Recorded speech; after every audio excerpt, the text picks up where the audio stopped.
नमस्कार. आज आपण बघणार आहोत सावित्रीबाई फुले यांच्या कार्याविषयी एक जबरदस्त भाषण.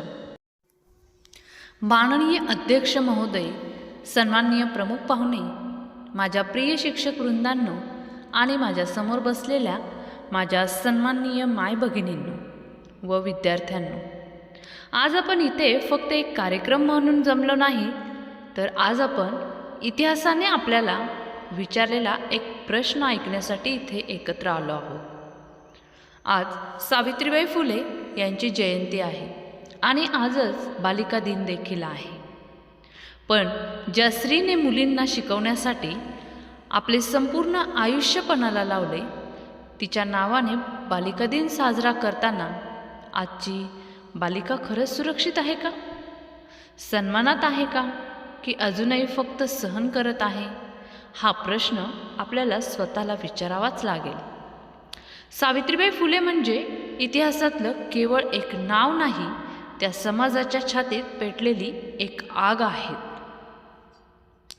ज्या काळात मुलीला शाळेत पाठवणे पाप मानले जायचे, ज्या काळात स्त्रीने शिकणे म्हणजे समाजव्यवस्थेविरुद्ध बंड मानले जायचे, त्या काळात सावित्रीबाईंनी समाजाच्या डोळ्यात डोळे घालून विचारले की जर शिक्षण पाप असेल तर अज्ञान पुण्य कसे असू शकते. त्यांनी हे प्रश्न फक्त विचारले नाहीत, तर आपल्या कृतीतून त्याची उत्तरं दिली. त्या रोज शाळेत जात असताना समाज त्यांच्यावर शेण फेकायचा, दगड मारायचा, शिव्या द्यायचा, अपमान करायचा. पण सावित्रीबाई थांबल्या नाहीत. त्या आपल्या पिशवीत 2 साड्या ठेवायच्या, कारण त्यांना माहीत होतं की कपडे बदलता येतात, पण विचार बदलायला शिक्षण लागतं. आज आपण एखादी टीका झाली की मागे हटतो, एखादी टिप्पणी आली की गप्प बसतो, पण सावित्रीबाईंनी अपमान झेलून समाज घडवला. सावित्रीबाईंनी शिक्षण म्हणजे केवळ पुस्तकं नव्हे हे शिकवलं. शिक्षण म्हणजे प्रश्न विचारण्याची ताकद आहे. शिक्षण म्हणजे स्वातंत्र्य आहे. शिक्षण म्हणजे स्वतःचं आयुष्य स्वतः घडवण्याचा अधिकार आहे. म्हणूनच त्या म्हणतात, विद्याविना मती गेली, मतीविना नीती गेली, नीतीविना गती गेली, गतीविना वित्त गेले आणि वित्ताविना माणूस खचला. आजही ही ओळ तितकीच सत्य आहे, तितकीच बोचरी आहे. आज आपण बालिका दिन साजरा करतो, फुगे फोडतो, घोषणा करतो, फोटो काढतो, पोस्ट टाकतो, पण सत्य वेगळे आहे. आजही अनेक ठिकाणी मुलगी जन्माला येण्याआधीच नाकारली जाते. आजही तिची स्वप्न मर्यादांच्या नावाखाली गाडली जातात. आजही शिक्षणापेक्षा लग्नाला जास्त महत्त्व दिलं जातं. आजही चूक पुरुषाची असते, पण प्रश्न स्त्रीच्या चारित्र्यावर विचारले जातात. हा समाज सावित्रीबाईंचा आहे का, की अजूनही जुन्या विचारांचा कैदी आहे? हा प्रश्न आपल्याला अस्वस्थ करणारा आहे.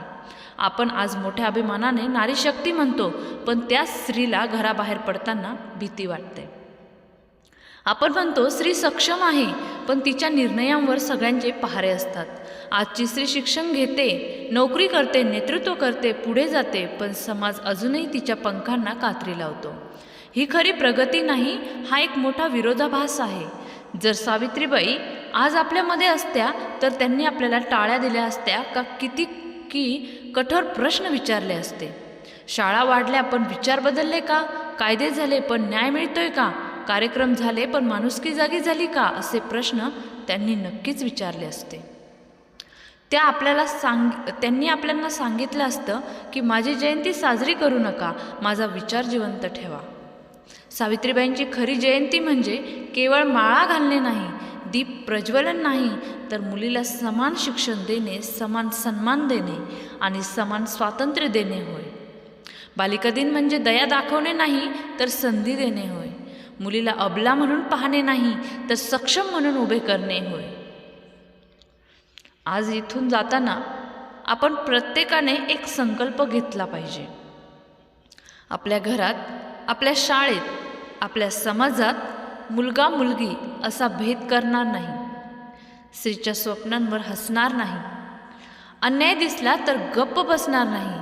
कारण सावित्रीबाई फुले एक व्यक्ती नव्हत्या, त्या एक आंदोलन होत्या आणि आंदोलन कधीच थांबत नाही.